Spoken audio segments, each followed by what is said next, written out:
성경 하박국 1장의 말씀입니다. 구약 성경을 읽을 때 아무래도 그 시대 배경을 좀 이해하는 것이 우리가 성경을 읽어 나가는데 좀 도움이 됩니다.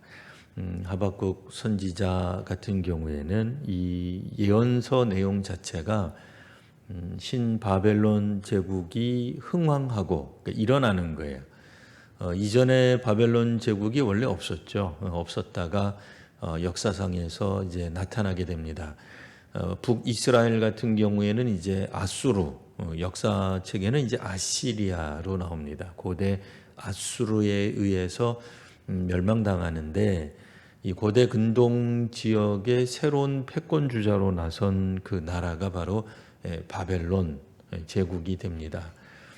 그리고 이제 남아있는 이스라엘에서 남아있는 남유다 왕국이 이제 위기에 봉착하게 되는데 그때를 이제 시대적 배경으로 삼고 있습니다. 하박국 선지자가 우리가 성경, 구약 성경 끝에도 나오기도 합니다만 구약의 역사의 거의 마지막 부분, 마지막 부분에 활약했던 여러 선교사들이 있습니다. 선지자들이 있죠. 그 많은 선지자들과 함께 이 하박국 선지자도 이 마지막 때, 그러니까 구약의 마지막 남유다 왕국의 패망을 바라보며 또 그들을 향해서 선포한 그런 선지자로 이해하시면 되겠습니다. 자, 1절 보시면요. 선지자 하박국이 묵시로 받은 경고다. 묵시, 계시죠. 계시로 받은 경고의 말씀이다 라고 하는 겁니다. 이와 같은 말씀을 받을 때에 그 선지자는 사실 그 짐으로 받습니다.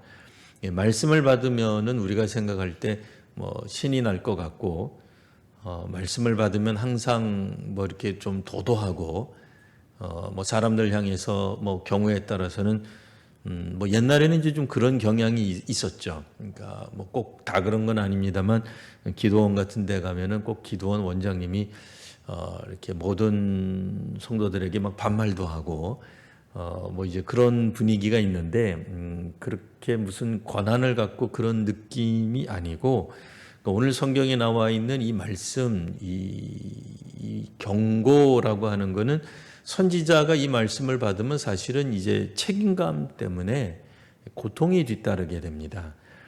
특별히 그 이스라엘에 대해 자기가 지금 살고 있는 남유다를 고발하고 또 이제 오늘 본문 안에서도 나오지만 남유다가 멸망한다는 소식을 들을 때에 어느 선지자가 기쁘며 행복한 그런 선지자가 어디 있겠습니까? 아무도 없어요. 어떤 사람들 이를테면은 미아리 고개 같은 데 가면 이렇게 신으로부터 귀신이죠. 거기서는 이제 귀신으로부터 어떤 그런 예언한다는 사람들이 있으면 무당들 같은 사람들은 굉장히 어떤 그런 권위적인 그런 것들을 가질 수 있을지 몰라요. 그러나 이제 이 하나님의 말씀을 받는 사람들, 특별히 우리의 어떤 앞날이 우리가 생각하는 것처럼 희망찬 어떤 것들이 벌어지지 않는다 그러면 하나님이 주시는 말씀이 사실은 선지자에게 혹은 선포하는 사람에게도 상당히 무거운 것이 될 수밖에 없습니다.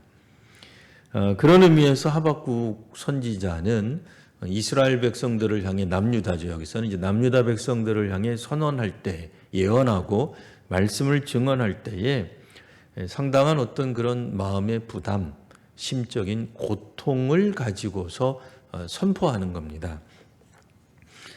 옛날에 우리가 생각할 때 항상 사람들 앞에서 깃발을 들고 자 나를 따르라 이렇게 말하는 사람들은 항상 멋있어 보이지만 꼭 그렇지 않죠. 우리도 어떤 그런 구역을 맡던 어떤 공동체를 맡던 맡아서 사역하는 또 혹은 그 1년간 됐던 그 어느 정한 시간 동안 일을 하는 동안에 항상 기쁘고 모든 백성들 공동체 구성원들이 내 말대로 되고 그렇지 않잖아요. 아픔도 갖고 있는 거예요. 책임감도 갖는 겁니다. 그런 의미에서 우리가 이 선지자 하박국의 이 선포를 같이 이제 다시 한번 보도록 하겠습니다. 2절에서부터 보시면 3절에 오늘 설교의 제목에 있는 것처럼 선지자 하박국의 첫 번째 질문이 나옵니다. 2절과 3절에 나오는데요. 2절과 3절 눈으로 한번 보십시오. 여호와여, 내가 부르짖어도 주께서 듣지 아니하시니 어느 때까지이리까? 내가 강포로 말미암아 외쳐도 주께서 구원하지 아니하시나이다. 그러니까 하박국 선지자가 지금 호소하는 거죠. 호소라고도 말할 수 있고 질문이라고도 말할 수 있습니다. 물론 이 질문이 이제 호소와 이제 뭐 질문이 조금 다른 어감이긴 합니다만, 계속해서 또 3절 보시면 어찌하여 내게 죄악을 보게 하시고 패역을 눈으로 보게 하십니까? 겁탈, 강포 내 앞에 있고 변론, 분쟁이 일어났나이다.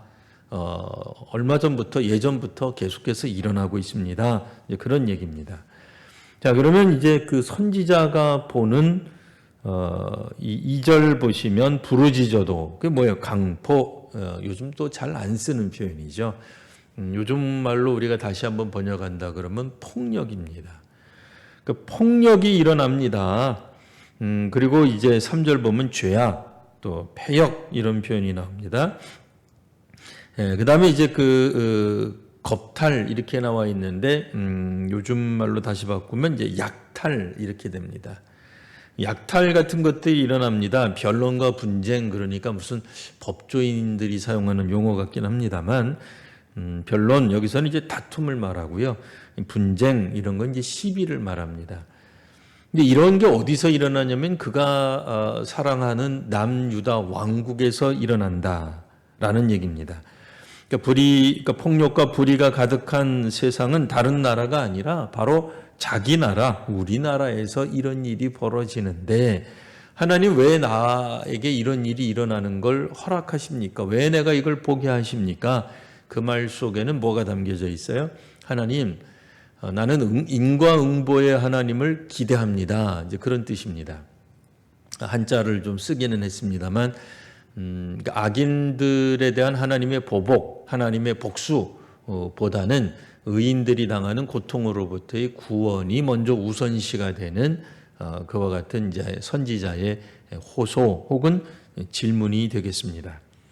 하박국은 이와 같이 그 악인에 대한 처벌이 우선되는 건 아닙니다. 물론 이게 일어나야죠. 처벌이 있어야죠. 근데 처벌을 간절히 원하는 시편의 내용, 그러니까 시편도 뭐 다 그런 건 아닙니다만 몇몇 시편들과는 좀 결이 다릅니다.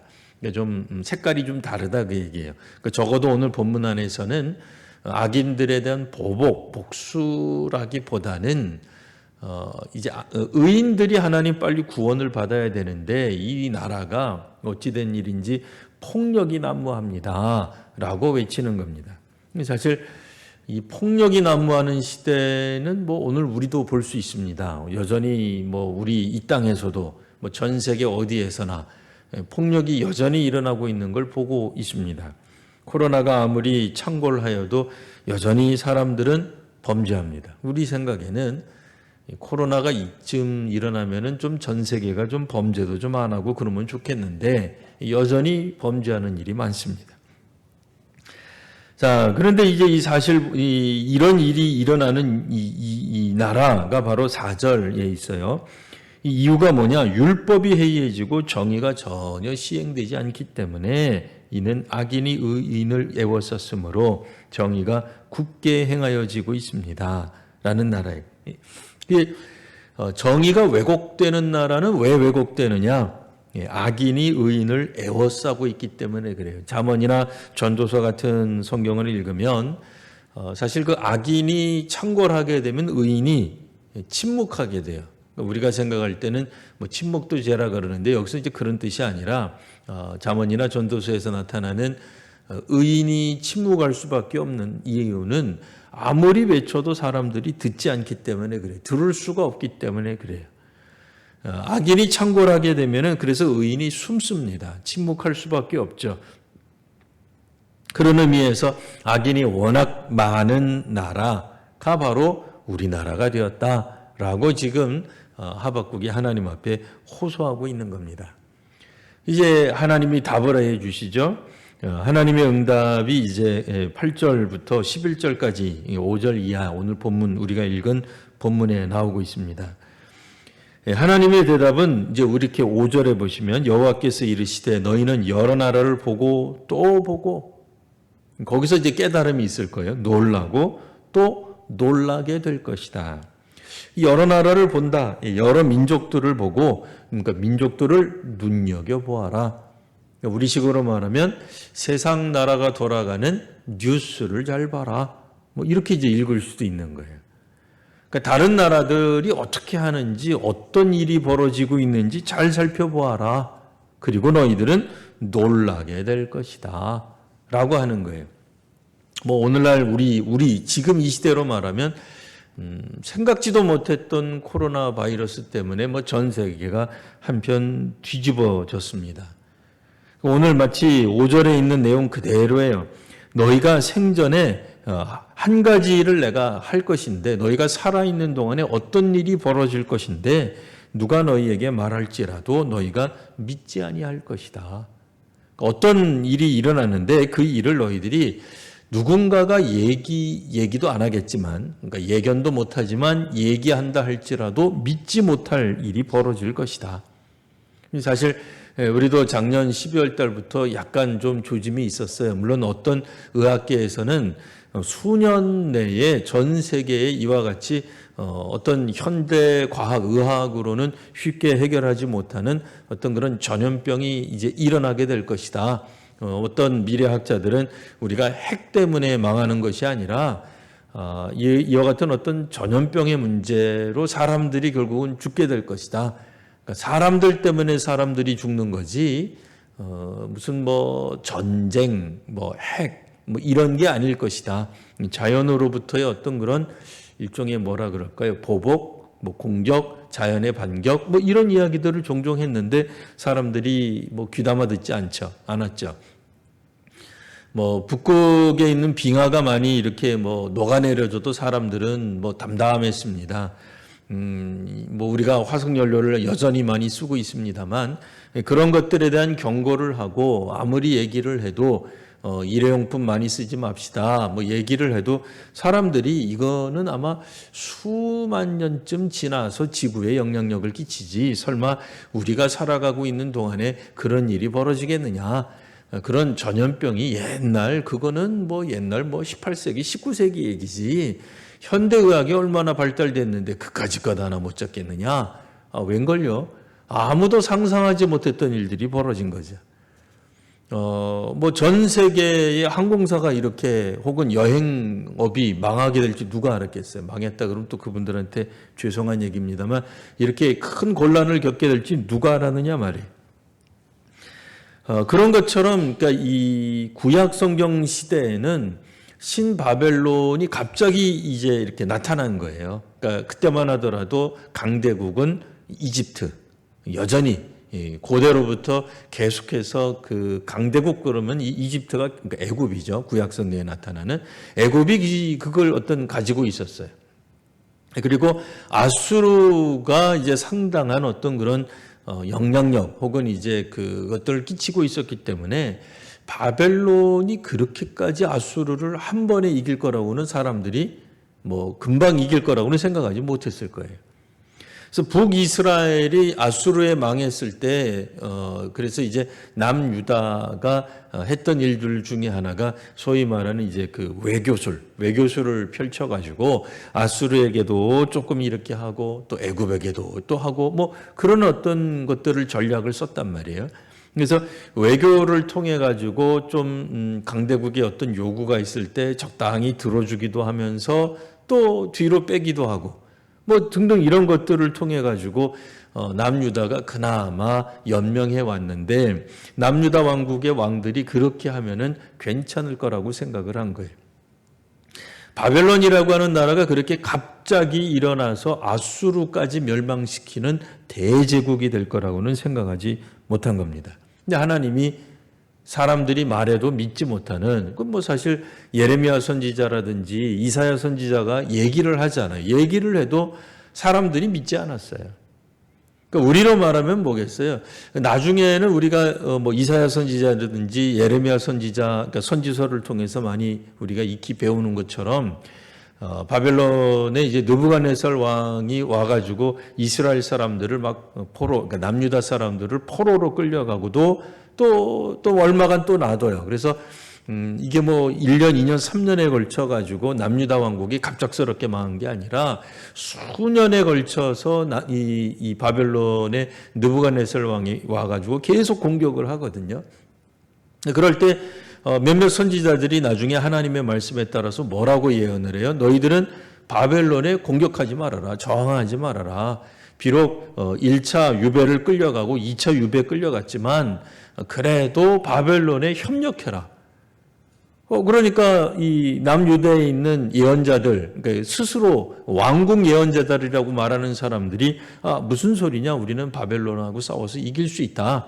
오늘날 우리식으로 말하면 일본에 끌려간 것이 뭐 그렇게 이게 뭐 자랑이냐? 안 된다. 일본하고 싸워야 된다. 그렇게 얘기하니까 사람들이 맞다. 오히려 예레미야나 이사야 선지자가 거짓 선지자다. 그렇게 얘기하잖아요.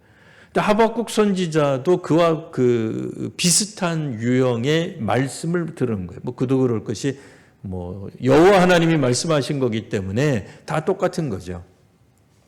하나님이 말씀하시기를 이제 오늘 이제 갈대아 사람을 일으키신다라고 하는 것이 나타나는데 6절에 보면 바벨론의 성격이 나옵니다. 6절 보시면 사납고 성급한 백성이다 이렇게 나옵니다. 그들은 사납고 성급한 백성이에요. 땅이 넓은 곳으로 다닙니다. 천하를 주름잡고 다닐 것이다. 그러니까 뭐 한두 나라만 이기는 게 아니에요. 옛날 우리식으로 말하면 이제 몽골이 처음에는 그렇게 위력 있는 나라가 아니었잖아요. 근데 징기스칸이 나타남으로써 사실 그 징기스칸이 점령한 나라 이 땅을 보면 오늘날 그 누구도 이루지 못한 엄청난 그 업적을 남겨요.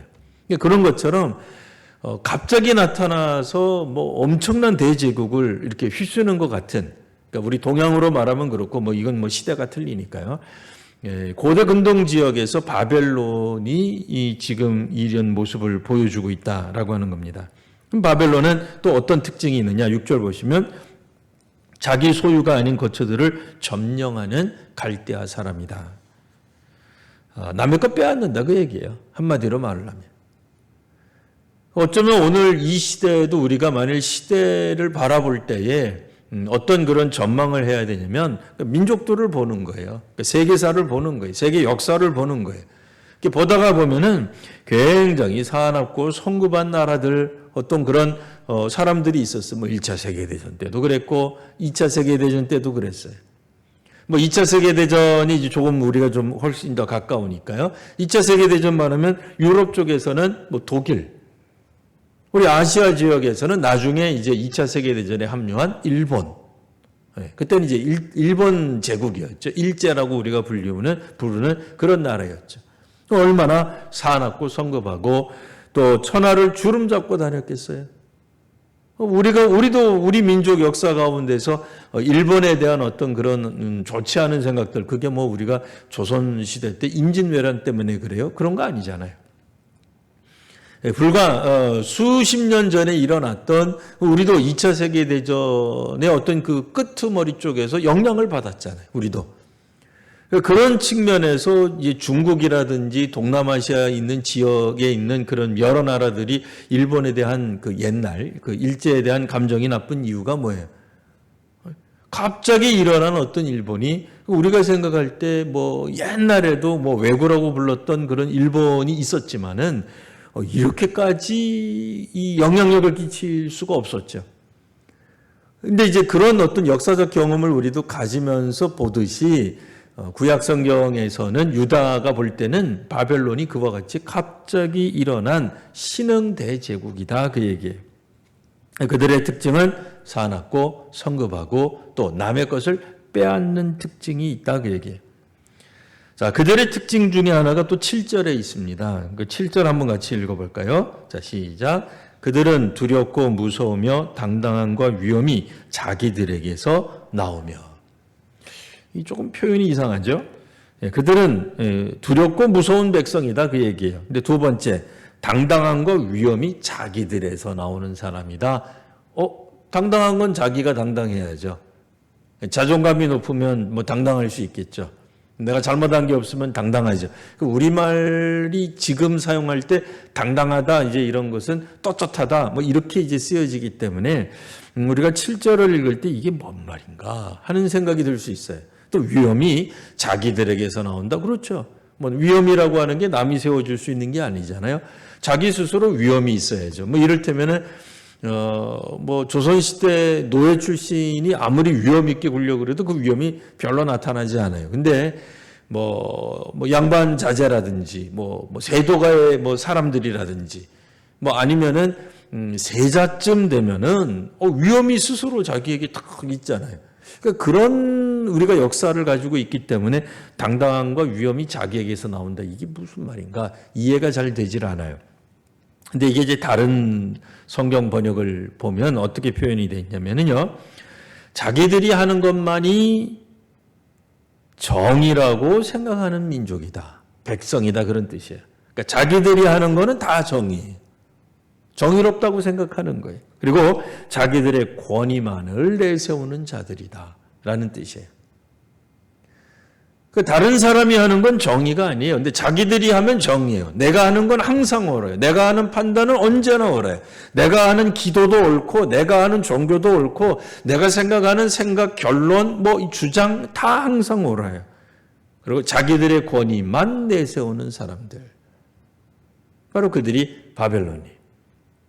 그러니까 식민지 사람들에게 권위가 없는 거예요. 뭐 남녀로 옛날 오늘날에는 뭐 양성평등이라서 그런 말 안 합니다만 불과 수세기 전만 하더라도 여성들은 참정권이 없었어요. 선거할 때 선거하지 못했어요. 오늘날 우리들이 생각할 때도 우리 민족도 마찬가지예요. 불과 100여 년 전에 선거제도가 우리에게 기본적으로 있지도 않았지만 여성이 선거한다고 하는 거는 있지도 않았어요. 근데 전 세계적으로 비슷해요.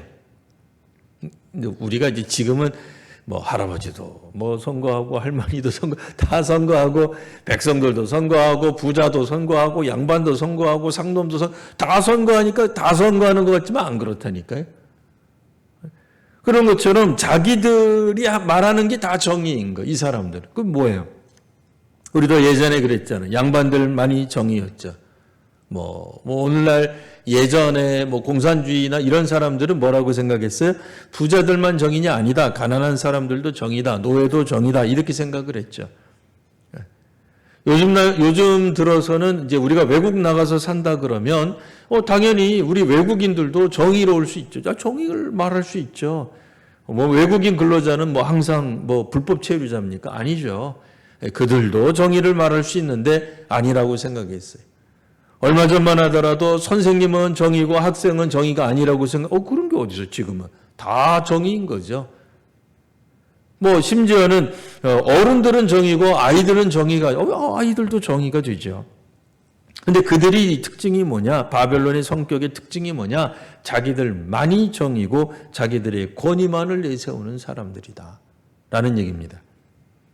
자, 그들은 8절에 보면 그들의 군마는 표범보다 빠릅니다. 저녁 이리보다도 사납습니다. 이 저녁 이리는 뭐겠어요? 배고픈 늑대예요. 어슬렁어슬렁 나온 거예요. 한밤중에 나와가지고는 이제 사냥을 하는데 얼마나 사납겠어. 왜 맹수들이 싸나올 수밖에 없는 게 배고프기 때문에 그래요. 우리도 종종 지금은 잘 못 봤습니다만 예전에 이렇게 동물원 같은 데 봐서 사자나 호랑이가 가만히 있잖아요. 뭐 사람들이 뭐 해도 그냥 태평하게 있잖아요. 왜 그래요? 배불러서 그래요. 사육사들이 먹을 거 많이 주니까 배불러서 그렇게 얌전한 것 같지.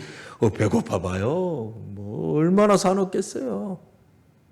이들의 특징이 뭐냐? 바벨론의 특징이 뭐냐? 사실은 얼마나 빠른지 기본적으로 빨라요.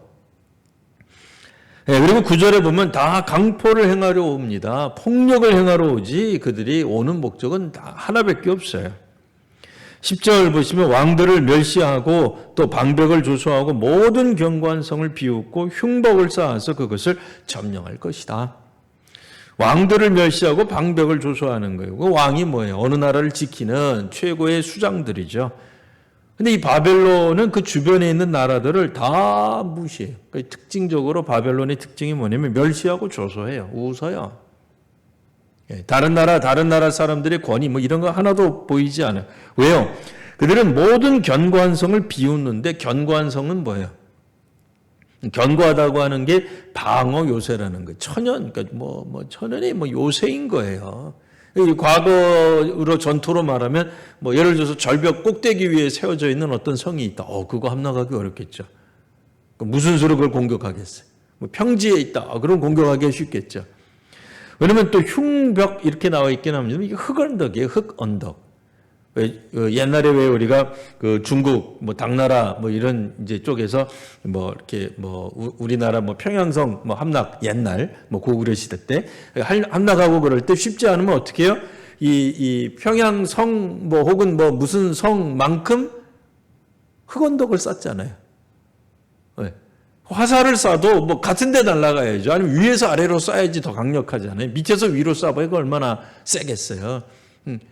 그래서 워낙 그 인해 전술 그들은 이 숫자가 많으니까 그리고 고대 시대의 전쟁은 하루나 이틀 오늘날과 같은 일주일 전쟁이 아니죠. 일주일이면 요즘은 일주일이 뭐예요? 며칠이면 다 끝나죠.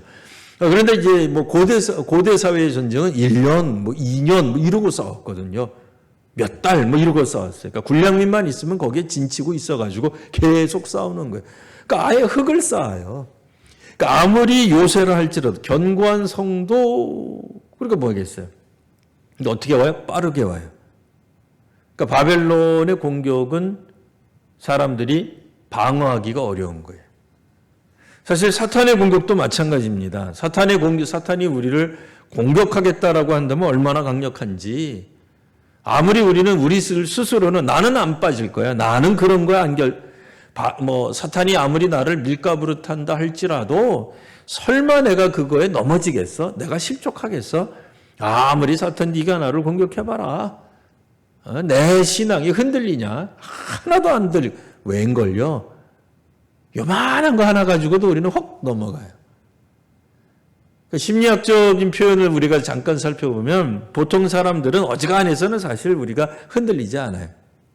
근데 한 가지가 아니라 두 가지, 세 가지, 네 가지, 다섯 가지쯤 우리가 뭔가 일이 겹치고 또 겹치잖아요. 그럼 나중에는 사소한 거 하나만으로도 우리 무너져요. 우리가 건강하고 자녀가 잘 되고 있고 또 사업도 잘 되고 우리가 원하는 대로 기도 응답도 다 잘 되고 그러면 어느 한 군데에서 혹시 뭐가 이렇게 훅가닥 넘어갔어요. 우리 자녀가 갑자기 100점 받아온 애가 80점 받아서 그래도 괜찮아요. 근데 남편도 일이 안 돼.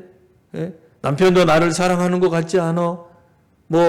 그다음에 우리나라 경제도 어려워. 나도 몸이 아파서 힘들어. 이런 것들이 계속 쌓인 상태에서는 어떻게 돼요? 요만한 거 하나만 톡 하고 건드려도 우리가 불같이 화를 내. 나중에는 왜 화나는지조차도 기억도 안 나요. 기억이 안 나는데도 화가 나요. 무너지는 거예요. 그런 것처럼 이 바벨론의 공격은 아무리 우리가 방비한다 할지라도 소용이 없는 거예요. 그 이유는 뭐겠어요? 사실은 하나님이 바벨론을 세웠기 때문에 그래요. 이를테면 꼭 그런 건 아닙니다만 오늘날 만일 이건 이제 예수 안 믿는 사람들이 들으면 예수 믿는 사람들이 듣더라도 굉장히 기분 나쁠 수 있어요. 우리 중에 누군가가 코로나를 걸렸다. 코로나 때문에 우리가 사업이 안 됐다. 그러면 저 목사님 진짜 이상하게 설교한다. 이렇게 들을 수도 있어요. 이를테면 하나님이 만일 코로나를 하나님 코로나를 만들었다 그러면 이상한 거예요. 허락하셨다라고 한다면 어떻게 되겠어요? 누구도 그거 못 막는 거예요. 역사상 보면 그런 일들이 우리에게 있어 왔던 거예요. 고대 사회의 패스트가 그랬던 것처럼 하나님이 우리 사람들을 징계하시고 심판하시려고 한다면 누구도 그 일을 막아낼 수가 없는 거예요. 남유다가 그렇다는 거예요. 오해하지 마십시오. 지금 왕년의 패스트가 하나님이 만드셨다고 그럼 진짜 이상해지는 거예요. 하나님이 우리에게 일제 치하를 허락하셨 그러면 진짜 이상해지는 거예요. 뭐 6.25를 하나님이 만드셨다 그러면 이상한 거예요. 그러나 하나님의 역사상 가운데서 나타나는 어떤 사람들이 막을 수 없는 어떤 것들로 그 사람들을 심판하셨다라고 오늘 구약 성경은 이야기하는 거예요. 유다 민족이 들을 때는 사실 이거 기가 막힐 소리죠. 왜요? 아직은 만일 지금 이 하박국을 읽고 있는 상황이 아직은 침략당하기 전이라고 생각해 보십시오. 그러면 하박국 선지자는 어떻게 들리겠어요? 남유다 백성이 들을 때는 이거는 완전히 적이죠. 간첩이죠. 이런 설교하면 큰일 나는 거죠. 이것도 예언이라고 받은 겁니까? 말도 안 되는 거죠. 바벨론이 공격을 해올 텐데 그 공격하는 걸 우리가 막을 수 없을 것이다. 이렇게 얘기하는 거거든요. 근데 이 이야기가 하나님이 바벨론을 왜 세우셨다고요? 하박국 선지자가 하나님 앞에 호소했잖아요. 질문했잖아요. 하나님, 우리 남유다는 왜 이렇게 폭력이 난무합니까? 제가 살면서 왜 이 폭력을 보고 있어야 됩니까? 남유다에 있는 정의는 어디로 사라졌습니까? 그 하나님의 답이 뭐예요? 잠깐 기다려라는 거예요. 먼저 하나님은 남유다를 심판하실 거예요. 그리고 나서 남유다에 남아있는 사람들을 회복시켜 주실 것이다 라고 말씀하는 겁니다. 근데 이 하박국 선지자만 받은 예언의 말씀이 아니잖아요. 구약에 나타나 있는, 구약 후반부에 나타나 있는 거의 대부분의 선지자들이 받은 예언의 한 흐름이잖아요. 강물 같은 흐름이잖아요. 가짜가 아니잖아요. 적어도 구약 성경에 나오는 참된 선지자가 하는 메시지는 놀랍게도 한 가지 방향으로 흘러가고 있더라 그 얘기예요. 우리가 들을 때는 이건 매국적인 발언이죠. 그렇지 않아요? 반민족적인 발언이잖아요. 민족을 구원하셔야지. 선지자라면, 혹은 이 시대의 언어로 바꾼다면, 이 땅의 교회라면 현 정부를 옳다고 말해주고 박수 쳐줘야 되는데 웬걸? 하박국 선지자는 지금 정부가 잘못하고 있다고 말하는 거예요. 이거 얼마나 힘든 얘기예요. 선지자가 외치는 이 하나님의 말씀이 바로 뭐냐면 이 나라는 망하게 될 것이다. 뭐 그런 얘기예요. 말도 안 되는 얘기지만 조선 말기 때 만일 조선의 교회가 이 조선은 망하게 될 겁니다. 이렇게 예언했다고 생각해 보세요. 조선 사람들이 그거 가만두겠어요? 그런 교회를? 그게 교회냐? 그렇지 않아도 너희들 외국에서 들어온 이상한 종교 집단인데 너희들 정말 기분 나쁘다. 그런 얘기하지 않겠어요? 그런 것처럼 지금 사실은 하박국 선지자가 예언하는 것이, 그러니까 오늘 우리들이 이 구약 성경 읽을 때 그래서 진짜 그 성경을 성경으로 읽고 이 시대에 우리가 겪고 있는 어떤 것들을 연상하면서 읽으시면 구약 성경에 나타나 있는 선지자들이 이거는 진짜 보통 강심장이 아니에요. 이렇게 오늘날 저도 이런 식으로 설교하라 그러면 잘 못할 것 같아요. 그렇지 않아요? 현재 정부는 잘못하고 있는 겁니다. 이 정권은 곧 망할 거. 이렇게 설교했다가 제가 이게 살아남겠습니까? 쉽지 않은 얘기잖아요. 그러니까 이 선지자가 하는 이야기가 중요한 게 아닙니다. 사실 더 중요한 게 뭐예요? 구약 성경에서 중요한 거는 선지자의 외침이 아니라 하나님의 응답, 하나님의 행위가 중요한 거예요. 사람이 초점이 아니라 하나님이 하시는, 역사하시는 방법이, 하나님이 이 백성을 어떻게 끌고 가시는가가 중요한 겁니다. 그런 의미에서 만일 오늘 우리가 이 시대가 악함으로 가득 찼다라고 본다면 결국 우리는 무엇을 선언하거나 무엇을 바라볼 수밖에 없겠어요? 하나님의 심판을 보게 되는 거죠. 그런 의미에서 마지막 우리는 최후의 심판을 향해 나아가고 있다고 보는 것이 기독교적인 세계관이에요. 이 땅에 유토피아가, 이 땅에 천국이 완성된다고 보지 않는다 그 얘기예요. 그러니까 아무리 좋은 조건, 그러니까 저는 무조건 정권을 나쁘다 그렇게 비판하자는 얘기가 아닙니다. 하지만 어떤 정권이라도, 어떤 정권이 아무리 잘한다 할지라도 결국엔 이 시대에는 자신들이 하는 것만이 정의라고 생각하고 자기들의 권위만 내세우고 남의 것을 빼앗고 사납고 성급하고 또 여러 이 왕들을 조롱하고 하는 그런 사람들로 점점 많아지게 될 것이다 라고 생각하시면 된다 그 얘기예요. 그러니 이와 같은 하박국 선지자의 이 시대에 일어났던 바벨론이 물론 오늘 성경에서는 수천 년 전 있었던 2000년 하고도 수백 년을 더해야 되는 그 시대에 이르기는 합니다만 오늘 이 시대 다시 한번 우리들에게 적용하실 때는 잘못 적용하면 이렇게 되는 거죠. 이거는 구약 고대 바벨론 시대에는 있었던 일이지 우리하고는 상관없어. 그렇지 않죠. 여전히 우리들은 하나님의 구원을 기다리는 사람들입니다. 하나님이 우리를 구원하는 방식은 다름 아니라 우리로 하여금 더 큰 고난, 민족의 망함으로까지 나아갈지도 모릅니다. 사실 우리도 그런 적이 있었잖아요. 일제 때 그랬잖아요. 6.25 때 그랬잖아요. 나라가 없어졌잖아요. 통째로 없어졌잖아요. 우리도. 그런 경험이 사실 역사상 안 일어난 게 아니에요. 물론 저는 두 가지를 다 경험 못했어요. 나이가 거기까지는 안 갔으니까. 하지만 저보다 훨씬 더 연배가 많으신 분들은 일제도 경험했고 6.25도 직접 경험했단 말이에요. 실제로 나라가 없어지는, 나라가 패망하는 경험을 했었단 말이에요. 안 한 게 아니에요.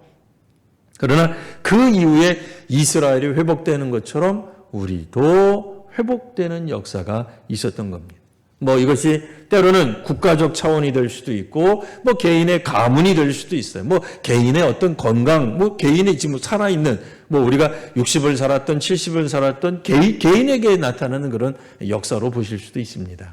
개인적 차원이든, 가정이든, 우리가 속해 있는 교회나 공동체든, 국가든, 혹은 전 세계 역사, 혹은 고대 역사를 통해서라도 하나님은 이와 같은 방식으로 하나님의 백성들을 훈련시키시고 인도해 나가시는 방식을 가지고 계신다라고 하는 겁니다.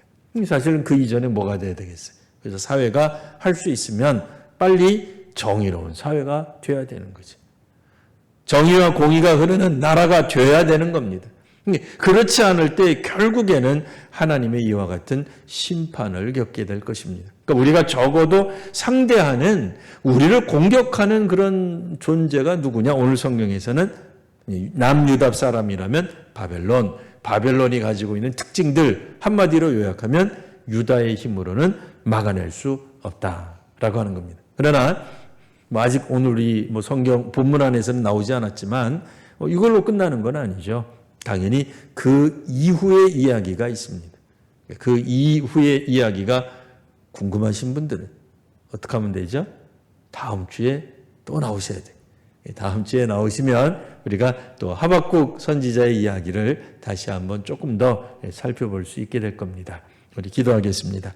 아버지 하나님, 시대를 통해 시대를 관통하는 우리 하나님의 역사하심을 보게 됩니다. 아버지 하나님, 예나 지금이나 참으로 정의롭지 못한 모습들을 많이 봅니다. 하나님이 저희들의 가운데 친히 역사하여 주시어서 저희들을 속히 구원하여 주시옵소서. 의인들의 고통을 하나님 보시고 또 죄 없는 자들이 흘리는 피가 더 이상 있지 않도록 하나님 함께하여 주시옵소서. 아버지 하나님, 이제 공의가 우리 이 사회를, 이 또한 민족을, 또 전 세계가 관통하는 그런 하나님의 공의가 흘러나가는 역사가 나타나게 하여 주옵소서. 오늘 저희를 다시 한번 새롭게 하여 주시옵소서. 구약 성경에 나타나 있는 이와 같은 참혹한 역사가 다시 일어나지 않도록 저희로 깨어서 다시 한번 회개하고 하나님의 백성으로 회복될 수 있는 은혜를 허락하여 주옵소서. 거룩하신 우리 구주 예수님 이름으로 기도드리옵나이다. 아멘.